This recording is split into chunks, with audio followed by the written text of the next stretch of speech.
ఎల్లమ్మ తల్లి మీద ఊనంగానే పండ్లు పడపడ గొరికి పట్నంల దుంకే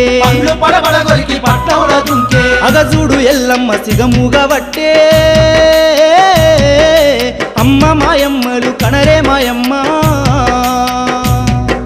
సిగముగా ఎల్లమ్మ ఏమి చెబుతుందో అమ్మ మాయమ్మలు వినరే మాయమ్మ